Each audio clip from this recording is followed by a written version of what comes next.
जय हिंद सभी साथियों को प्यार भरा नमस्कार।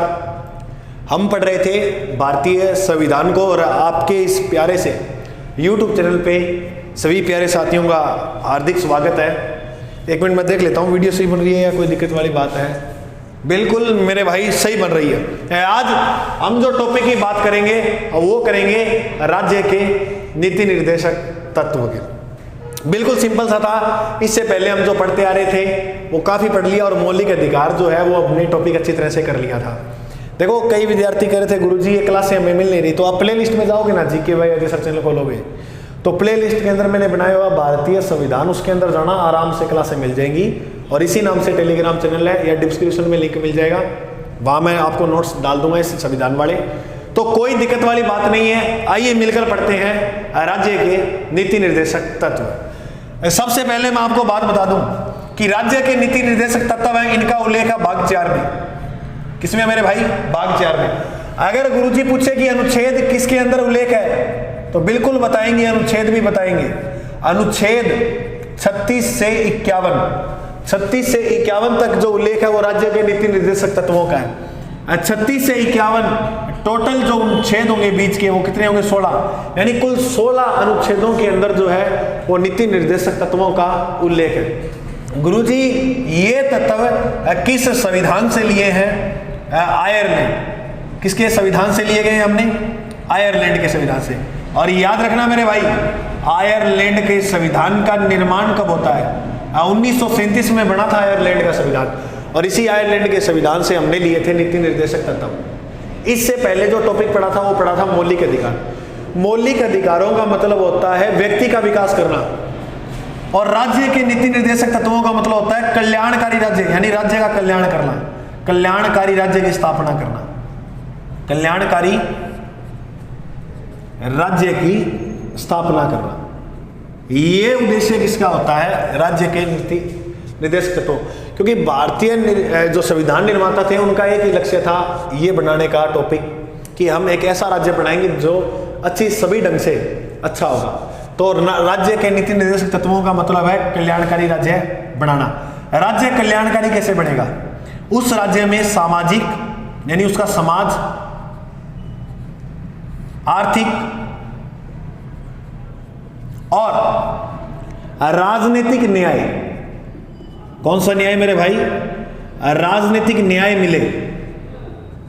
अगर ये तीनों चीजें किसी राज्य में समान रूप से सभी को यानी भेदभाव ना किया जाए, अच्छी तरह से सहयोग किया जाए तो वो राज्य जल्दी कल्याणकारी बन जाएगा। सुनना बात ध्यान से। सामाजिक, आर्थिक और राजनीतिक पूरे संविधान में इन तीनों शब्दों का उल्लेख 2 बार मिलता है।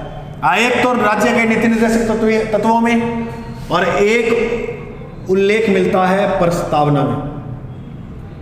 गुरुजी कैसे? बोलो।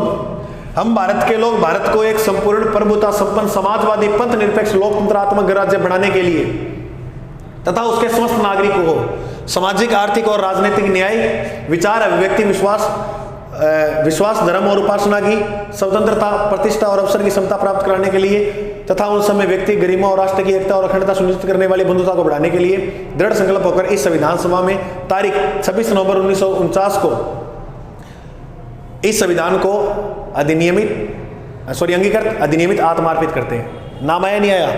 सामाजिक, आर्थिक, तो 2 जगह मिलता है इसका नाम, उल्लेख याद रखना। बिल्कुल गुरुजी याद रखेंगे। अब देख मेरे भाई, राज्य के नीति निर्देशक तत्वों का मतलब कल्याणकारी राज्य। अब इसके बारे में अनेक लोग कुछ बात कह गए। क्या कह गए वो देखो। कुछ लोग थे जिसमें एक का नाम था केटी शाह। क्या नाम था? केटी शाह। एक व्यक्ति का नाम था भीमराव अंबेडकर। बिल्कुल गुरुजी इनको जानते हैं, बिल्कुल जानते हो भाई। एक व्यक्ति ये थे केटी शाह, एक थे अंबेडकर। अब देखो अब अपने क्या कोई तैयारी कर रहे हैं, कोई भी मतलब तैयारी कर रहे हैं तो उसमें क्या अपने को सुनने को बहुत मिलता है। ये तो एक चुनौती है भाई।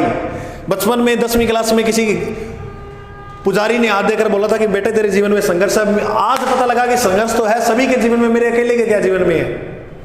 और यही संघर्ष हमें पूरा बरकरार बनाए रखना, किसी की बातों में नहीं आना। अब कोई मतलब किसी को मूर्ख बनाना कितना आसान है।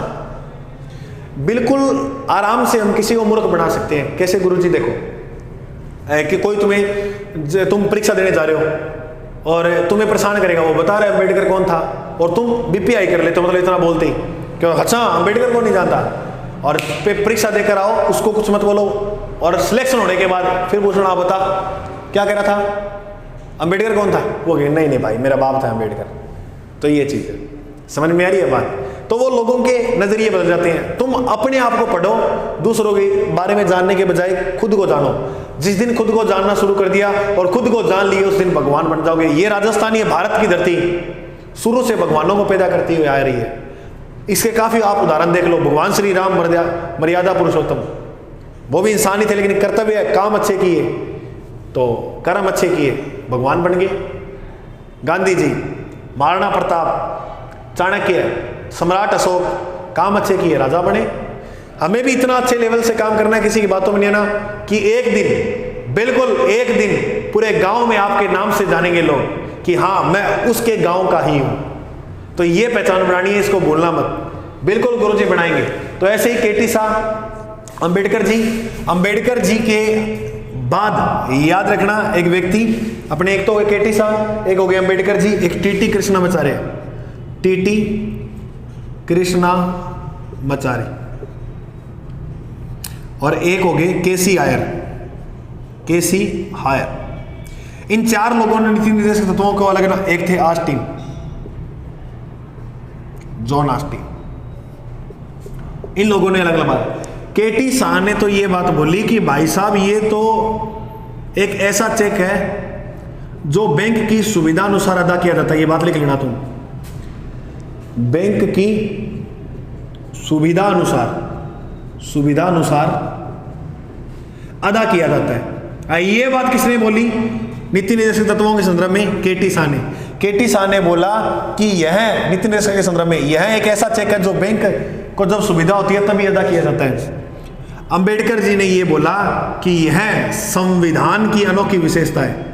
संविधान की अनोखी विशेषता जो बताई थी वो नीति निर्देशक तत्वों को बताया था।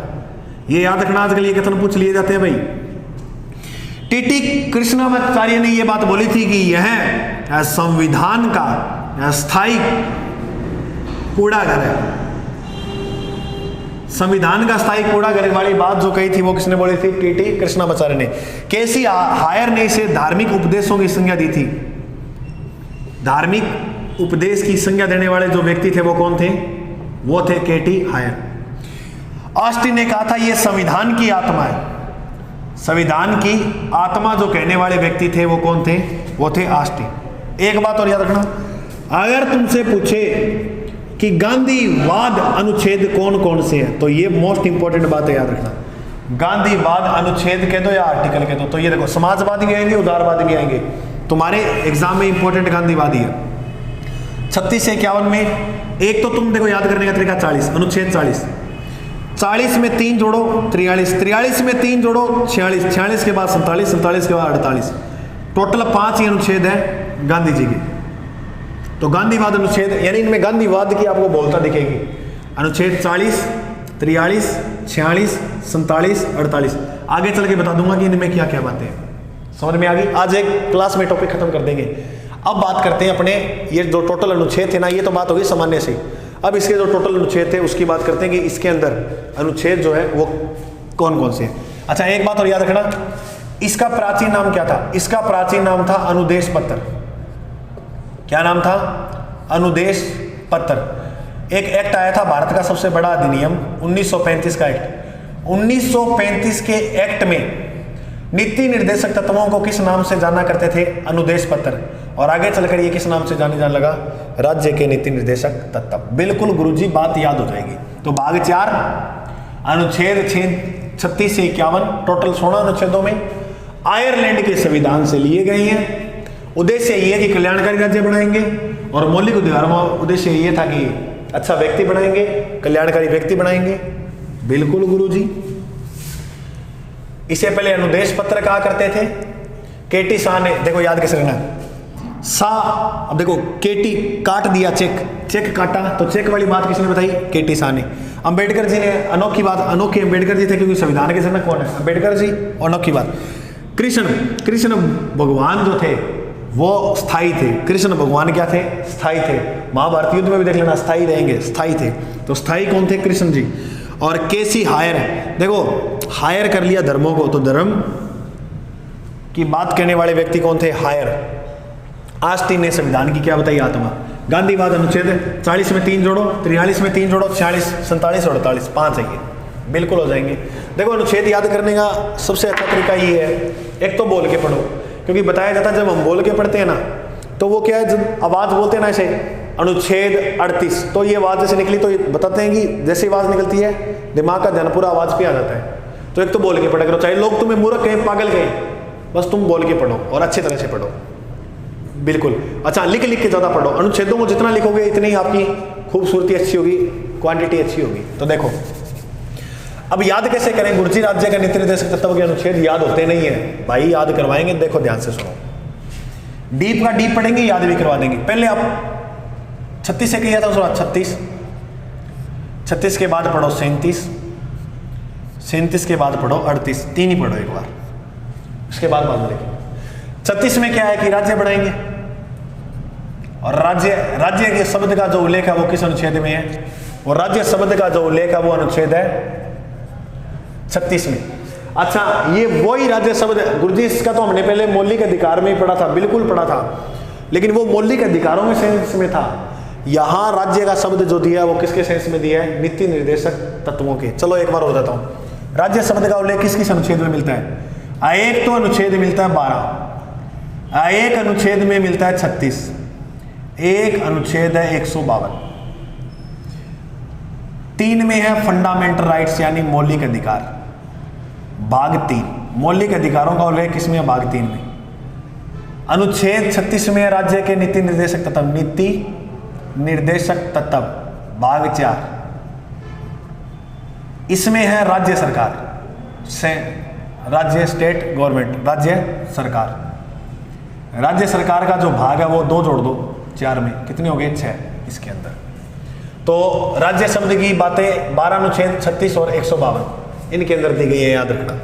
गुरुजी याद हो गया 36। तो 37 में देखो, 37 में 3 7 7 में 7 नहीं होगा।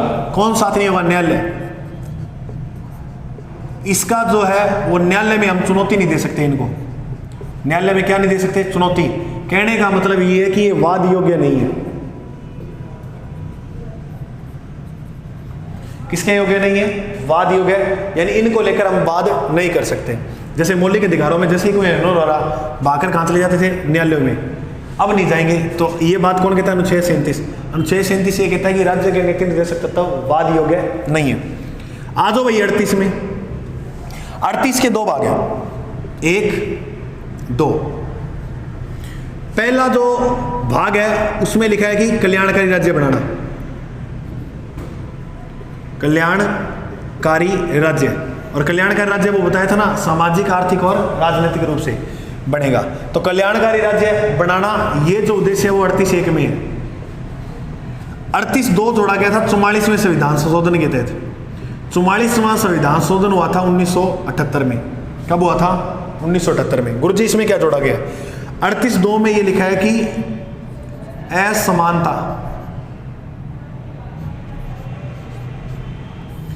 असमानता को कम करना। असमानता गुरुजी कम कैसे होगी? तो देख मेरे भाई, असमानता कम हो सकती है, जो अमीर लोग हैं ना उनके ऊपर कर लगा दो, तो उनसे जो धन आएगा फिर उसका सार्वजनिक हित में व्यय कर सकते हैं, जिसमें सभी को हित मिले, है ना। तो असमानता, किसी कोई अमीर व्यक्ति है उनके ऊपर कर ज्यादा लगता है ना? बिल्कुल लगता है गुरुजी। एक सामान्य व्यक्ति से ज्यादा अमीर व्यक्ति पे कर अधिक लगते हैं। तो कर अधिक लगते हैं क्यों? क्योंकि वो अमीर, उनको यानी यहाँ असमानता कम करना। तो समानता जो है, असमानता वो है वो क्या करना? कम करना। तो असमानता कम करने का जो उल्लेख दिया गया वो किस अनुच्छेद में दिया है? 38(2) के अंदर। ठीक है, ये इस संविधान संशोधन के द्वारा जोड़ा गया था। असमानता कम कैसे होगी? टैक्स लगा के। जैसे टैक्स लग गया वो उसको मतलब उससे टैक्स ले लिया और गरीबों में बांट दिया। जैसे योजनाएं वगैरह चला रही है ना सरकार, वो कैसे? तो राज्य करेगा ये काम, राज्य करेगा, राज्य कल्याण करना है तो वो टैक्स वगैरह उनसे लेता है, उनसे जो संपत्ति इकट्ठी होती है वो गरीब लोगों के लिए कोई योजनाएं चला देता है। तो बस अब बोलो 36 में राज्य शब्द, 37 में वाद योग्य नहीं है, विवाद नहीं कर सकते, 38 में कल्याण का राज्य बनाना और समानताओं को, असमानता को कम करना। गुरु जी 38 तो याद होगी, अब आगे और भी सिंपल है। चलो सबसे पहले अपने पढ़ते हैं 39। 39 के पॉइंट काफी है। 39 कै,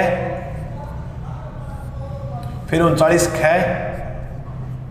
ख के बाद याद रखो गै, घै, अड़ै, च, छ। गुरुजी इतना है, बिल्कुल इसमें है कुछ नहीं, है कुछ नहीं है, इतने नाम के इतने हैं। देखो सबसे पहले बात करें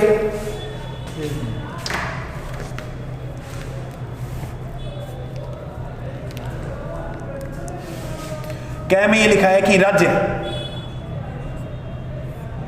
प्रत्येक स्त्री व पुरुष को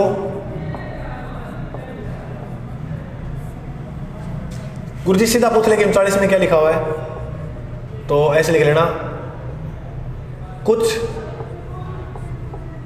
अनुसरणीय नीति निर्देशक तत्व, और फिर उसके बाद लिखना 39 का है, राज्य प्रत्येक स्त्री व पुरुष को आजीविका संसाधन उपलब्ध करवाएगा। राज्य का यह कर्तव्य बनता है कि प्रत्येक स्त्री और पुरुष को आजीविका के संसाधन उपलब्ध कराए। गुरु जी कैसे, जैसे तुम ये देखो डिपो के अंदर हमें कणक मिलती है ना 2 रुपए किलो, 2 रुपए किलो। अब रियल में कणक 2 रुपए किलो थोड़ी है, तो ये राज्य का कर्तव्य बनता है कि जो भी स्त्री पुरुष है उनको आजीविका करने के लिए आजीविका संसाधन उपलब्ध कराए। संसाधन में अब ऐसे नहीं कणक ही मिलती है, चीनी भी मिलती है, चाय पत्ती भी मिलती है, साबुन भी मिलती है, तो सारा जो जो इंपॉर्टेंट चीजें वो मिल जाती हैं। इसी कै के अंदर एक संविधान संशोधन हुआ जिसका नाम था 42वां संशोधन हुआ 1976 में। इसी 39 कै में चीज जोड़ी गई, न्यायिक समानता व निःशुल्क विधिक सहायता, यानी राज्य निःशुल्क विधिक सहायता देगा अपने राज्यों के नागरिकों। सहायता का मतलब क्या गुरुजी? निःशुल्क विधिक सहायता, वो विधि की सहायता तो करे, कानून की सहायता मतलब सलाह वगैरह भी फ्री में देगा, और इसके साथ फोटोकॉपी वगैरह जो होती है वो भी क्या देगा? फ्री के अंदर। तो निःशुल्क विधिक सहायता देगा, वो 39 कै में लिखी है। अब बात करते हैं अपने ख की। देखो इसमें तो ये लिख दी प्रत्येक स्त्री व पुरुष को आजीविका साधन उपलब्ध कराएगा। यहां लिख दी कि सार्वजनिक धन का जो व्यय इस प्रकार करेगा, सार्वजनिक जो धन है उसका व्यय यानी उसका खर्च जो समाज में इस प्रकार करेगा जिसमें सभी लोगों को क्या मिले? हित मिले, जिसमें सभी लोगों का क्या हो? हित। तो ख के अंदर ये बात लिखी है कि सार्वजनिक धन का ऐसा व्यय करो जिसमें सभी लोगों को क्या मिले? हित मिले। सार्वजनिक धन का व्यय ऐसे करो जिसमें सभी को क्या मिले? हित। ये ख में। ग में ये बात लिखी है। देखो आप वैसे तो 39 में पूछ लेंगे आपसे इसमें क्या बात लिखी हुई है, अंदर तो जाएगा ही नहीं। कोई अच्छा एग्जाम हो गया फिर तो अंदर भले ही चले जाएगा, वरना नहीं जाएगा मेरे भाई। ग में ये लिखी है कि सार्वजनिक जो धन है उसका केंद्रीकरण ना हो। सार्वजनिक जो धन है उसका केंद्रीकरण न हो, क्योंकि केंद्रीकरण हो गया तो जो गरीब लोग होंगे उनके क्या है, जो हित है उनको ठेस पहुंच जाएगी। हित को क्या पहुंचेगी? ठेस। तो इसको ठेस न पहुंचे, हित को ठेस नहीं पहुंचनी चाहिए। सार्वजनिक धन का केंद्रीकरण का मतलब होता है धन किसी एक व्यक्ति या इकट्ठा नहीं होना चाहिए। धन आ गया तो वो लगाओ समाज के अंदर, धन का इकट्ठापन, ये बात लिखी हुई 39 ग के अंदर। सार्वजनिक धन का केंद्रीकरण नहीं होना चाहिए। अगर केंद्रीकरण हो गया तो वो लोगों के हितों को क्या पहुंचाएगा? ठेस पहुंचाएगा। ये बात लिखी है 39 ग के अंदर। अब अपने बात करते हैं 39 घ की। किसकी बात करते हैं? घ की। घ घ हाँ, इसमें लिखा हुआ धन का समान वितरण।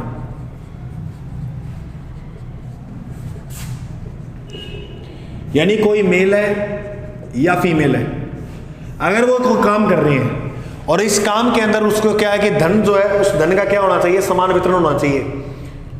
तो ये बात किसमें लिखी है? ग के अंदर। क्या लिखी हुई है कि स्त्री या पुरुष हो उनको समान कार्य के लिए समान वेतन मिलना चाहिए। धन का समान, अच्छा सॉरी एक मिनट, ऐसे लिख लो, स्त्री व पुरुष को समान कार्य के लिए समान वेतन दिया जाना चाहिए। ये बात कहाँ लिखी है? ये बात लिखी है घ में। और इसी के तहत आप याद रखना, समान कार्य के लिए समान वेतन, समान पारिश्रमिक अधिनियम जो लाया गया वो कब लाया गया? तो वो लाया गया था 1976 में। कब लाया गया? 1976 में। अब बात करें अपने, अच्छा इसको ऐसे ही बोल सकते हो, ABCDEF तक ही है, ठीक है।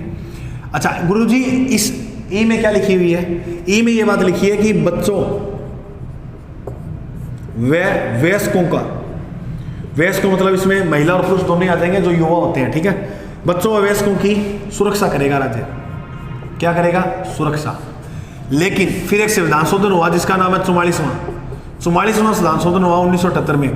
इस संशोधन के तहत यहां पर यह बात जुड़ेगी कि बच्चों और वयस्कों को खुशहाल जीवन, खुशहाल कह दो या गरिमापूर्ण जीवन में रहने का अधिकार है। अधिकार तो है जीवन में, मतलब इनको रखेंगे कि एफ में क्या लिखा हुआ है? 39F में ये बात लिखी है कि ये बच्चे और वयस्क जो है ना, इनको खुशहाल और गरिमापूर्ण जीवन में रखेगा राज्य। ऐसे नहीं है कि हर जगह पर जो गलत अन्याय वगैरह चीजें हो रही है तो वहां पर ही उसको पड़ा रहने दो, नहीं। राज्य है जो कोई भी गलत कार्य हो रहे हैं उनका एक अलग से स्थान बनाएगा, क्योंकि ये तो खत्म नहीं हो सकते, और अच्छे बड़े लोगों के लिए अलग से मामला बनाएगा। तो पहले में कै ख ग हो गए। कै के अंदर ये लिखा है कि राज्य प्रत्येक स्त्री व पुरुष को आजीविका साधन उपलब्ध कराएगा। और 42वें संशोधन में न्याय, समानता और निःशुल्क विधिक सहायता अपनाई। ख में सार्वजनिक धन का व्यय इस प्रकार हो जिसमें सभी का हित हो। ग सार्वजनिक धन केंद्रीकरण न हो जिसमें लोगों के हित को ठेस पहुंचे। ग स्त्री व पुरुष को समान कार्य के लिए समान वेतन देना चाहिए। ऐसे तो है नहीं कि पुरुषों को ज़्यादा दे दिया, महिलाओं कम। समान कार्य किया तो समान वेतन। बच्चों वयस्कों की सुरक्षा या संरक्षण के बारे में 44वें संशोधन द्वारा जोड़ा गया था। इसमें लिखा है कि खुशहालीपूर्ण जीवन में सभी को रहने का अधिकार है। बस यहां तक ही थी बात में। अब तो बिल्कुल सिंपल आगे। गुरुजी कैसे? अनुच्छेद सिंपल है भाई मेरे सारे आगे। देखो इसके बाद क्या आएगा? 40 के बाद 41 के बाद 42 के बाद 43 तक याद कर लो।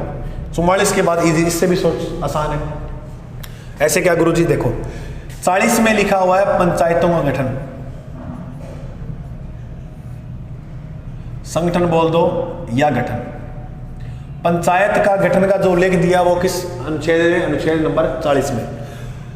पंचायतों के गठन की बात करें तो भारत में सर्वप्रथम जो पंचायत खुली थी वो कहां पर खुली थी? तो भारत में सर्वप्रथम पंचायत जो खुली थी वो खुली थी 2 अक्टूबर को। 2 अक्टूबर 1959 में एक गांव है बगदरी। बगदरी गांव कौन से जिले में है गुरुजी? मेरे भाई बगदरी गांव है नागौर में। कहां पर है ये? कहां है गुरुजी? राजस्थान में। राजस्थान के अंदर हुई। तो पहली भारत में जो पंचायती राज व्यवस्था शुरू हुई थी वो हुई थी राजस्थान में। दूसरा राज्य पूछे तो दूसरी पंचायत जो खुली थी वो आंध्र प्रदेश में खुली थी। कहां खुली थी? आंध्र प्रदेश में। तो याद रखना पहली पंचायत राजस्थान के बगदरी गांव में 2 अक्टूबर 1959 में। ठीक है गुरुजी। पंचायत जब ये गठन हुआ था, इसका उद्घाटन किसने किया था? तो ये याद रखना, उद्घाटन किया था जवाहरलाल नेहरू ने। और इस टाइम मुख्यमंत्री कौन थे? मुख्यमंत्री थे मोहनलाल सुखाड़िया। मोहनलाल सुखाड़िया। किस मुख्यमंत्री का काल सर्वाधिक है? तो मोहनलाल सुखाड़िया थे, इनका सर्वाधिक क्या रहा है? काल। क्लियर? बिल्कुल गुरुजी। एक में देखो कैसे याद करना। एक में काम देगा 1 रुपए में। क्या देगा? काम। काम कौन देगा? काम राज्य देगा। राज्य का ये कर्तव्य बनता है कि व्यक्ति को योग्यता के अनुसार काम दे। क्या दे? काम दे, शिक्षा दे, है ना? शिक्षा के हिसाब से या काम देगा। तो काम देगा कौन देगा? काम राज्य। जैसे वो तुम्हें पढ़ा मनरेगा योजना। मनरेगा योजना उसमें गारंटी दी गई है ना रोजगार की, 100 दिन रोजगार गारंटी दी गई है। तो राज्य काम दे रहा है नहीं दे रहा? बिल्कुल दे रहा है। तो वो राज्य काम देगा। ये बात किस अनुच्छेद में की है? ये कही है तब दे रहा है काम। 41 में। 2 बच्चे 2 ही अच्छे बच्चों का नाम आ गया तो बच्चे को नाम आए तो इसके साथ याद रखना प्रसूति महिला। प्रसूति महिला। राज्य जो प्रसूति महिला जो उसकी सहायता करेगा, सहायता कैसे करेगा? वो सुरक्षा जननी योजना चलाई गई थी ना, उसके तहत वो घी वगैरह देते थे, तो वो करेगा ही नहीं करेगा? प्रसूति मतलब होता है जिसके गर्भ में बच्चा हो, है ना? तो प्रसूति महिला या गर्भवती महिला को सहायता देगा, कौन देगा? राज्य। ये बात लिखी है अनुच्छेद 42(2) के अंदर। तो बिल्कुल सिंपल है ये बात भी, मेरे को लग रहा है तुम्हें समझ में आ गई होगी। बिल्कुल आई गुरुजी। अब बात करें अपने, अच्छा, और ये बात भी लिखी है कि वेतन इस प्रकार से दे, यानी यथोचित वेतन का प्रावधान भी इसमें, यथोचित वेतन इस प्रकार से दे कि जिसमें से लोग अपने सपने पूरे कर सकें, वह उनको सांस्कृतिक और सामाजिक जो भी उन्नति है उसका विकास मिले। तो ये बात की गई है, लेकिन मेन आप ये प्रसूति महिला वाली बात याद रखना, ठीक है?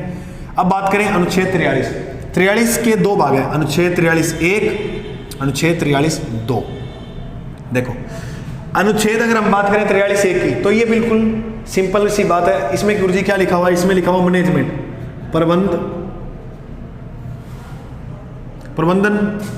प्रबंध में, ऐसे को प्रबंध में कर्मचारियों की भागीदारी।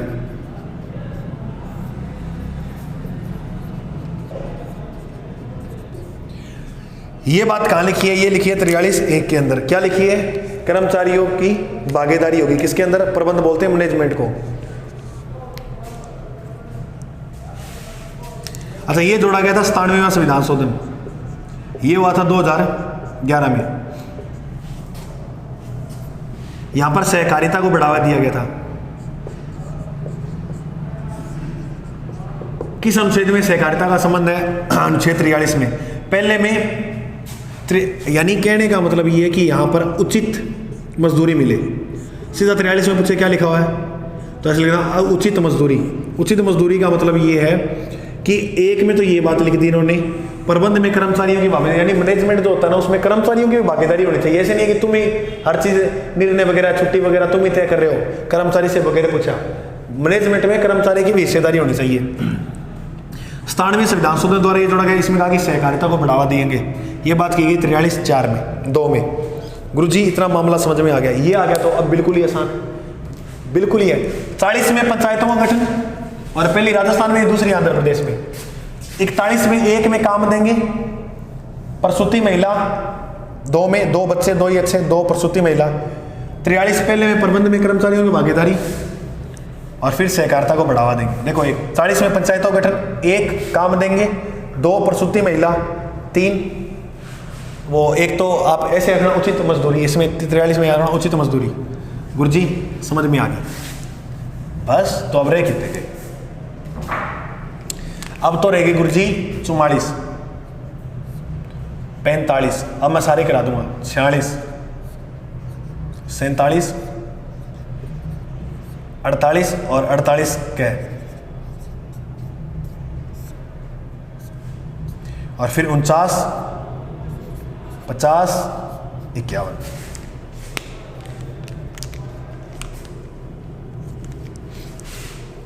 तो देखो 44, 4 समान है ना, बिल्कुल समान सिविल संहिता, समान सिविल संहिता। सिविल कानून अलग होते हैं, हमारे कानून अलग होते हैं। समान सिविल संहिता लागू करने वाला भारत का पहला राज्य कौन सा था? तो लागू करने वाला भारत का जो पहला राज्य था वो याद रखना गोवा था। ये प्रश्न वैसे याद कर लेना। समान सिविल संहिता का उल्लेख किस अनुच्छेद में है? 4 समान है ना, हाँ ये इंपॉर्टेंट है, याद रखना। अब बात करें, देखो ये 5 लिखा है लेकिन तुम्हें याद रखना 6 से 5 लिखा है, याद करना है 6 से 14 वर्ष के बच्चों को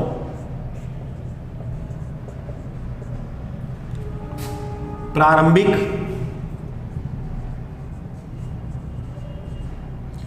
शिक्षा देने का कर्तव्य बनता है राज्य का। लेकिन फिर एक संविधान संशोधन हुआ जिसका नाम था 86वां संविधान संशोधन। गुरुजी ये कब हुआ? ये हुआ मेरे भाई 2002 के अंदर। इसके अंदर ये कहा गया कि बच्चे का जो शिक्षा वो 6 वर्ष के बाद नहीं देनी चाहिए। यानी इसने एक प्रावधान दे दिया कि बच्चा कब भी ले सकता है, तो मतलब आयु दे दी 0 से 6 वर्ष। इसमें फिर ये प्रारंभिक शिक्षा, अच्छा तुमसे पूछे ना प्रारंभिक शिक्षा कब से होती है? 6 वर्ष से 14। तुम कभी ऐसे मत कहते ना कि जी बबलू भैया एक बार छोड़ के आए थे दूसरी क्लास में स्कूल को, ऐसे नहीं बोल सकते। तो 6 वर्ष से 14, अतः तो 0 से 6 वर्ष के उसे क्या बोलेंगे? पूर्व प्रारंभिक परीक्षा। पूर्व प्रारंभिक परीक्षा जो है वो जोड़ी गई, यानी बच्चा जो 0 से 6 वर्ष की शिक्षा लेने का अधिकार है उसको, यहीं फ्री नहीं देगा और ये निःशुल्क देगा, ये भी बात की गई है। प्रारंभिक शिक्षाएं राज्य देगा। 86वां संविधान संशोधन 2002 में क्या कर दिया गया? इसको मौलिक अधिकार बना दिया अनुच्छेद 21 क के तहत। याद करो, अनुच्छेद 21 क में मैंने क्या पढ़ाया था? शिक्षा का अधिकार। अब पहले तो क्योंकि इसमें तो शिक्षा का अधिकार, क्योंकि नीति निर्देशक तत्व तो वाद योग्य नहीं है ना, इसमें तो न्यायालय में नहीं जा सकते, लेकिन फिर इसीलिए तो इसे मौलिक अधिकार बनाया गया, क्योंकि फंडामेंटल राइट का हनन होते हैं, न्यायालय में जा सकते हैं, सुप्रीम कोर्ट और हाई कोर्ट में। तो पहले तो ये क्या था? नीति निर्देशक तत्वों शामिल। फिर 86वें संविधान संशोधन के तहत पूरा प्रारंभिक परीक्षा भी शुरू कर दी और इसे अनुच्छेद 21 क के तहत मौलिक अधिकारों में जोड़ा गया। क्लियर? बिल्कुल गुरुजी। 46 में SC/ST के बारे में, SC/ST के क्या बारे में? शिक्षा के बारे में। SC/ST की शिक्षा के बारे में जो उल्लेख है वो अनुच्छेद 46 के अंदर है। देखो, SC/ST का तो राज्यों में मिल जाएगा, व्यक्तियों में मिल जाएगा, काफी जगह उत्थान मिलेगा आपको। 44 में समान सिविल। 45 में देखो 5 लिखा है, लेकिन 6 वर्ष से याद करना है आपको, 6 वर्ष से बच्चे। 46 में SC/ST। 47 में स्वास्थ्य। स्वास्थ्य किससे खराब होता है? खराब मादक जो पदार्थ होते हैं, जैसे शराब हो गई, धूम्रपान हो गया, इनको सरकार ने क्या कर दिया? इन पे प्रतिबंध लगाया है, यानी जिससे हमारा स्वास्थ्य खराब ना हो। तो मादक पदार्थ वगैरह जो भी है सारे, उन पर सरकार ने क्या लगाया है? प्रतिबंध। ये बात की है अनुच्छेद 47 स्वास्थ्य। 48 में बताया गया पशु व यानी पशुपालन व कृषि अब वैज्ञानिक ढंग से होगी। पशुपालन भी वैज्ञानिक ढंग से पाले जाएंगे और कृषि भी क्या होगी? वैज्ञानिक ढंग से होनी चाहिए। ये बात कहता है अनुच्छेद 48। क्या में ये बात लिखी है कि वन्य जीवों की क्या करेंगे? राज्य वन्य जीवों की क्या करेगा? सुरक्षा या रक्षा। अच्छा, तुम्हें याद हो वन्य जीव अधिनियम कब बना था? वन्य जीव एक्ट बना था 1972। और टाइगर परियोजना या टाइगर प्रोजेक्ट कब लॉन्च किया गया था? टाइगर प्रोजेक्ट लॉन्च किया गया था 1 अप्रैल 1973 में। ये बात याद रखना। 49 में क्या है? मतलब जो राष्ट्रीय महत्व के, इसमें स्मारक वगैरह दुर्ग वगैरह बताया गया। राष्ट्रीय महत्व के जो स्मारक है, और ऐतिहासिक जो काल्पनिक चीजें, काल्पनिक राष्ट्रीय महत्व की स्मारक और ऐतिहासिक, जैसे दुर्ग वगैरह आ गए, महल हो गए, मंदिर हो गए पुराने, उनका राज्य जो है उसकी रक्षा करेगा। राज्य उसकी क्या करेगा? रक्षा, देखभाल करेगा। ये बात कही गई है 49 में। 50 में क्या है कि न्यायपालिका व कार्यपालिका दोनों अलग अलग होगी, तो इनका यहां पर क्या है? पृथक्करण है। पृथक्करण का मतलब अलग। न्यायपालिका काम होता है न्याय करना, कार्यपालिका काम होता है काम करना।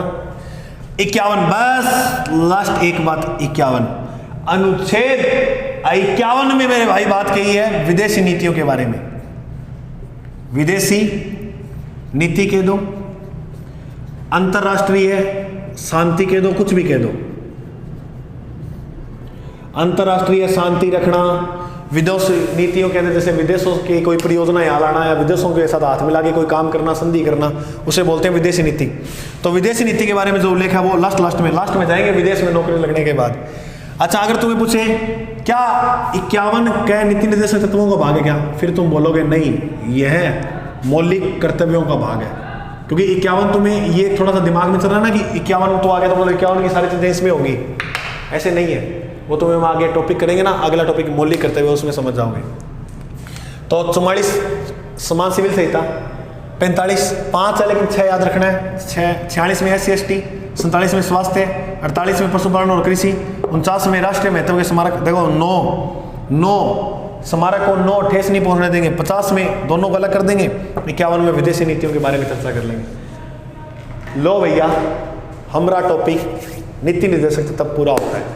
एक प्रश्न आ जाएगा, देखो कैसे, निम्नलिखित में से नीति निर्देशक तत्वों का संबंध संविधान संशोधन से है। एक तो तुम्हें दे देगा वो 44वां, एक दे देगा 42, एक दे देगा 97वां, एक दे देगा 25वां। संबंध है 44वें में है, बिल्कुल है, 42वें में है, बिल्कुल है, 97वें में है, बिल्कुल है, 25वें में नहीं है। 25वां संविधान संशोधन हुआ था गुरु जी 1971 में, याद है ये तो, चलो कोई बात नहीं।